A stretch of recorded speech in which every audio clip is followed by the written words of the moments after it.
I've got this rather awful decaffeinated tea. And the problem with it is it doesn't really taste of anything. You can make it weak, you can make it strong. If you make it weak, it tastes of nothing. And if you make it strong, it tastes strongly of nothing. And if you, for example, mix it with another nice tea, like Lapsang Souchong, what you get is this strange blend of Lapsang Souchong and a strong flavour of nothing. Greetings, fans of the esoteric, the stylish and the surreal.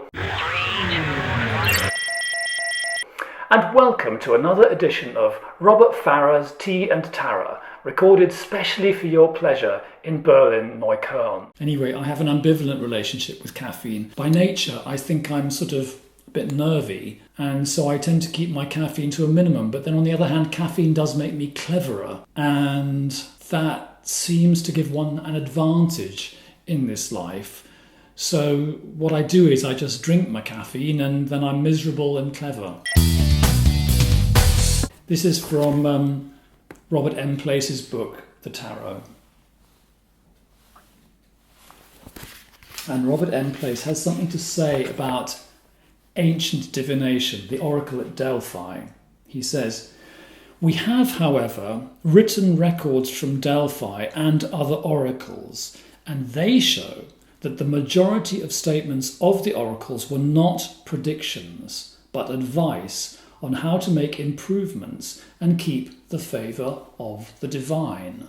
So, today we have this thing that tarot is not for making predictions. It's to help somebody to understand their lives better, to deal with things, to have maybe a more healthy way of experiencing life, to get into a better psychic state. And I actually think that's probably what oracles always were.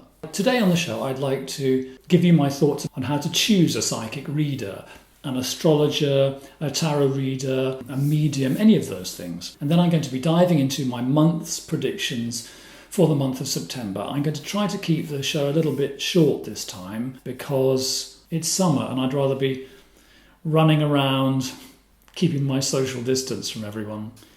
Look at this. Yamamoto and Peter Green both dead in 1 week. There's Yamamoto. He designed David Bowie's outfits, among other things. And there's Peter Green.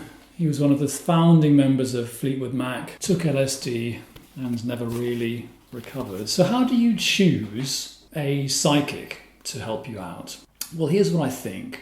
I think that psychics or astrologers or tarot readers or any of those things, I suppose we do tune into some sort of collective brain or morphic field, or call it what you will. But it's important to remember that no matter how good your psychic or tarot reader is, the information that they will be channeling, for want of a better word, will come through them. So it'll be filtered through their system, through their brains.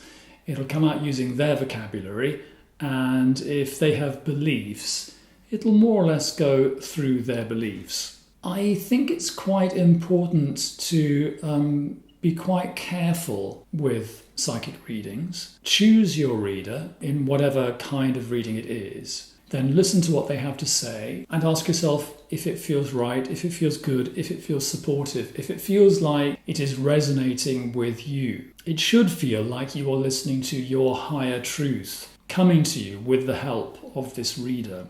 Be careful about unsolicited psychic readings. Sometimes people rush up to you and say, I'd love to do your astrology chart, or I'd love to practice my tarot reading skills on you. Treat that with a pinch of salt, I would say.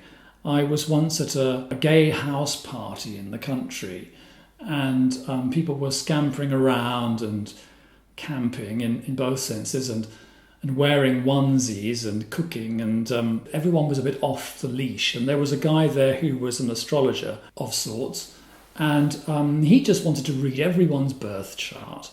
So he kept on nagging me and saying, "Oh, let me do your birth chart for you. Let me tell you all about yourself." And, I was there for a couple of days, and in the end he wore me down. And I said, "Yes, okay, all right then." Though I actually didn't want to have my birth chart read, and I hadn't chosen him. So he sat down, he asked me for the time of my birth, and sat down for a few minutes and worked out my birth chart, and then he said, "Oh no, oh dear, oh dear, oh dear, oh dear." I'm exaggerating. He said, "Oh dear, you've passed your zenith, Robert. You've passed your zenith. You will never be as successful as you were last year. Sorry about that." And I was a bit outraged, really, because I think we all like to believe that, the future holds new surprises and maybe new successes. Looking back on it, that was a long time ago. I was about 40. I was at the midpoint of my life, and I had just written something. It was a screenplay for a Hollywood film. And it wasn't a hugely successful film, but on the other hand, it was distributed by Warner Brothers, and it was probably seen by millions of people. So maybe that was, in one sense, the zenith, if you would judge a zenith to be your reach as an artist.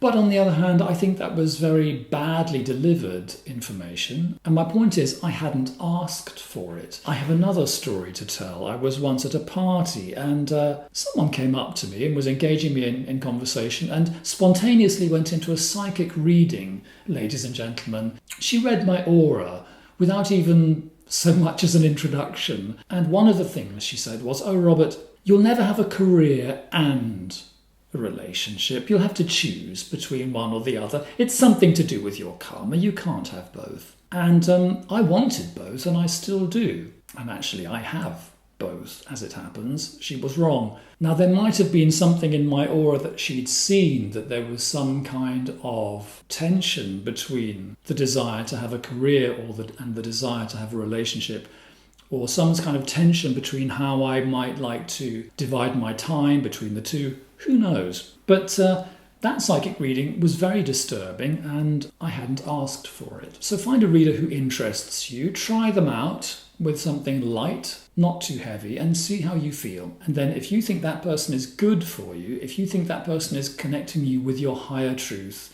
then knock yourself out, do the full, in-depth, 90-minute reading, and enjoy.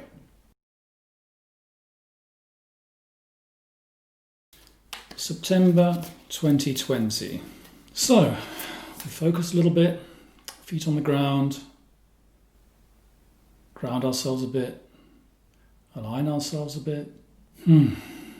Take a deep breath, and we ask the guides or the morphic field or the collective unconscious, what do we need to know about the month ahead, the month of September? We're going to put down 4 cards. Main card of the month, past influences, roadblocks of the month, possibilities of the month.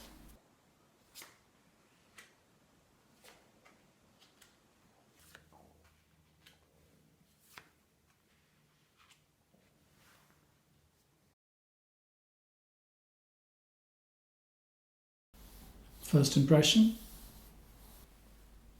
the spirit guides, or shall we say, the intelligence of the atoms and the molecules in the universe, want us to be joyful.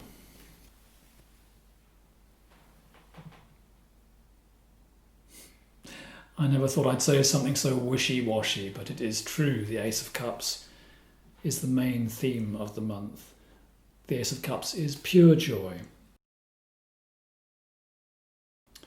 The Ace of Cups refers partly to the Holy Grail, which is what we have been looking for.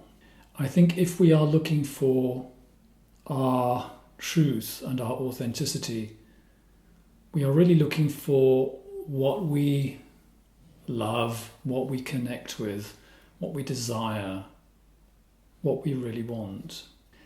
And there is a concept in esoteric mystic circles that when you finally realize what it is you really want, what your heart's desire is on the deepest level, you also realize that it's not quite your heart's desire, it's God's, or it's the universe's. In other words, at the moment when you truly connect with your deepest desires, you come into alignment with the universe, with why you're here, with what your purpose was in being born and choosing to be born. And furthermore, as an add-on to that, clearly when you connect with this deepest desire, with this deepest truth, and it is also the desire of the higher levels, then you can manifest things in your life. Because God is powerful. I can see myself in the monitor at the moment, and I notice that I look a bit like a vicar. I'm sorry, ladies and gentlemen, I just got this shirt from a charity shop. I thought it was a good idea, but it seems to be bringing out the vicar in me, the priest. Trying to behave normally now. That was the first card, the overall card of the reading, the Ace of Cups, and God wants us to be very joyful in September. Now, the roadblocks of the month, we have the Nine of Battens. Nine of Battens is a card that suggests being in a strong position. It's not quite smugness. It feels like fortifications. It feels like, I suppose if we are going back to pre-modern times, people lived in walled cities or walled towns. And inside the walled town, there might have been an even stronger house. There might have been a fort or something. And as things became more and more dangerous, you could retract. You could go into the town and shut the gates. Then you can go to the fort and shut the gates. And then you could nip upstairs and pour some boiling oil on the enemy. And I think that is what that's what the Nine of Battens refers to. It's this, the achievement of having gotten oneself into a strong and impregnable and a safe position. And it's, in some kind of constellations in tarot, it's a very fortunate card. We've got it here in position 2 in the obstacles of the month, the roadblocks of the month. So what I would say in this case is that your fortifications may be the problem in September. I don't mean your literal fortifications. I don't mean that gate at the bottom of your garden that locks so nicely and keeps the bad people out. I mean the fortifications in your heart. I mean your defences. Allow your defences to come down a little from time to time and open those windows and maybe even the doors and peep through. Maybe let some people in and maybe risk being a little bit more vulnerable in the month of September, because what we are hoping for is for the joy to come in. Past influences, and we have King of Cups here, and as this is a general reading and it's for everyone, I won't interpret this as a person. I don't think it's a politician or the Dalai Lama. Battens is the suit of desires, of dynamism, of willpower, of getting things done. So the King of Battens has worked to get himself into a position of strength because of the things he's wanted to get done in his life, because of his desires. Battens are a creative and relatively joyful suit, but what we're looking at is the roots of this situation, of this method, of this message. I'm going to take the King of Battens and the Nine of Battens together. I think the King of Battens has, for very good reasons, he has been building structures and building defences in our minds. These kings are figures who hold us together, who hold our world together, who help things to function. So it's quite understandable that we have built defences and that we have got ourselves into a strong position as much as possible. The message I'm seeing on the table today is bear that in mind and nevertheless let your defences down a little bit. Possibilities of the month. How provocative. How strange. One of my favourite cards in the tarot pack is the Page of Cups. Let me show you this the right way up. The Page of Cups holds a cup, and in the cup there is a fish. Now the fish is a creature of the water, and the ocean is our subconscious, is our collective unconscious. So when the fish jumps out of the cup and says, "Hi," that's a message from the unconscious. Now, the possibilities of the month then is if we can let our defences down sufficiently, we can be open to messages from the unconscious. But why is this card reversed? Okay, if ever I'm feeling that a door is in some way closed in a reading, I can ask for help in opening it by just taking another card and placing it near the one that's a bit mysterious to me. So let's take another card and put it near the Page of Cups.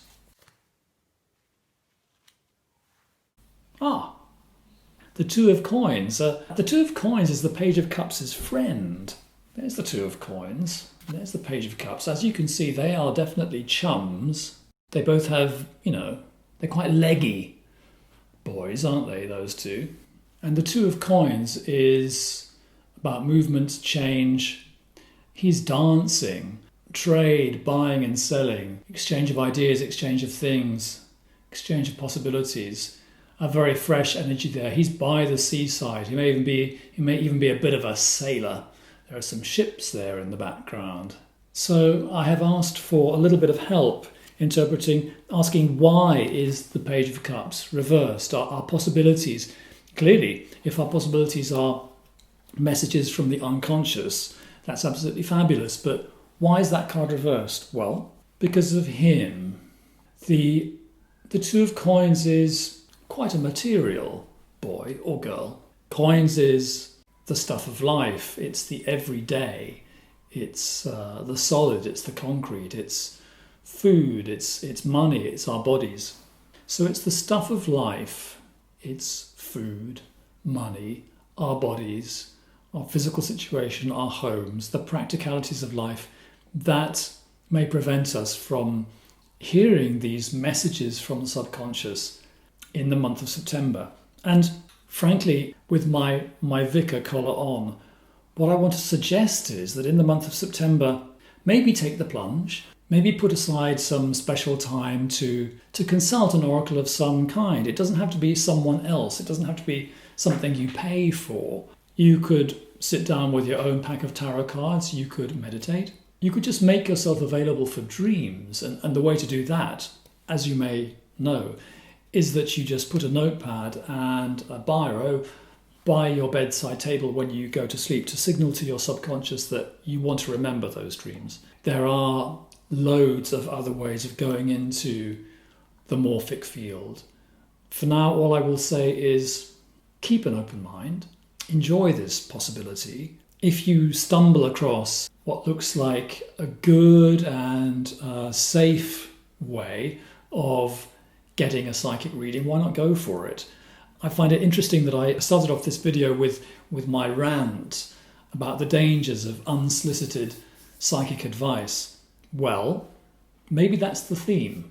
Maybe the theme is I recommend psychic advice. I recommend oracles. Clearly I do, because that's why I'm recording these videos. And it seems that the universe also recommends them and certainly thinks that now would be a moment for you to try them. Next week on Robert Farrah's Tea and Tarot, well, it's all happening. I carry on with my how to read tarot lessons, and I tell you about the 12th house spread, and I invite our flatmate, Jacopo, to come in and be a guinea pig, and I read his cards, and I even managed to do a little bit of prediction during that reading. Have a beautiful, joyful month. Stay well, stay healthy, take care, and we'll see each other in mid-September. Bye.